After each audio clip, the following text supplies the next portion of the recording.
ડીસા તાલુકાના માલગઢ ગામનો નવયુવાન અગ્નિવીરની ટ્રેનિંગ પૂર્ણ કરી માદરે વતન પરત ફરતા ગૌરવ યાત્રા યોજાઈ।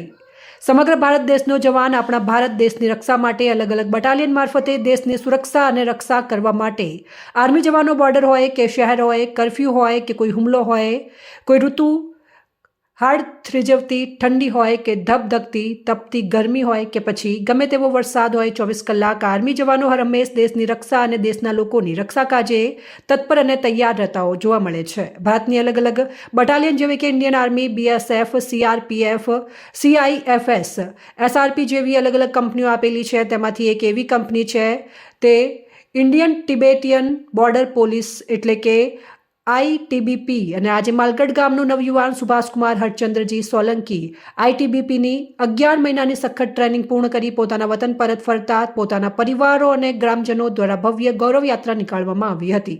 આ ગૌરવ યાત્રા ડીસા ભીલડી હાઈવેથી લઈ ક્રાંતિનગર સ્કૂલ સુધી યોજાઈ હતી અને ઠેર ઠેર લોકોએ આર્મી જવાનનો ફુલહાર અને પુષ્પગુચ્છ આપી સ્વાગત સાથે સન્માન કર્યું હતું।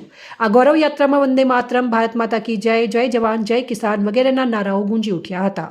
સમગ્ર વાતાવરણ દેશભક્તિમાં મય જોવા મળ્યો હતો। ત્યારે યાત્રા પૂર્ણ થતાં આર્મી જવાને પોતાના ઘરે પહોંચતા સામયું કરી સ્વાગત કરવામાં આવ્યું હતું। ત્યારે આર્મી જવાન પોતાને આર્મીની પરેડ મારફતે પોતાના માતા પિતા તેમજ દાદા દાદીને પગે લાગી આશીર્વાદ મેળવ્યા હતા। તે સમયે પરિવારના અને સગાવાલા સૌ કોઈ લોકોએ આ જવાનને સન્માન માટે ઉમટી પડ્યા હતા। ખાસ કરીને વાત કરીએ તો ITBP એટલે કે Indian Tibetan border police Bharat અને ચીનના બોર્ડર ઉપર જોવા મળતી હોય છે અને આ બોર્ડર પર બહુ હાર્ડ ડ્યુટી હોય છે। ત્યારે આર્મી જવાન સુભાષ હરચંદજી સોલંકી લેહ લદ્દાખ ખાતે પોતાની ડ્યુટી આપવામાં આવી હતી અને આ ડ્યુટી મળતા પોતે ખુશ જોવા મળ્યા હતા।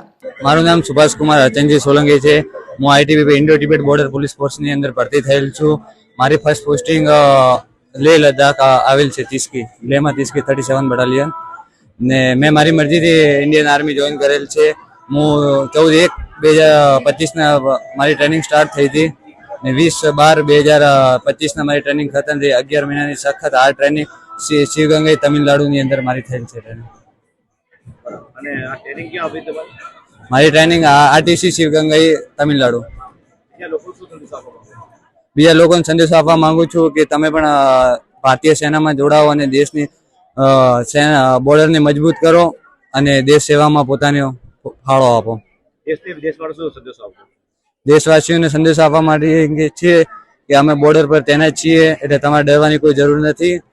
અમે હર હંમેશ તમારી સુરક્ષા માટે તૈયાર છીએ। અહેવાલ અમૃતમાળી, સંબંધ ભારત ન્યૂઝ, ડીસા।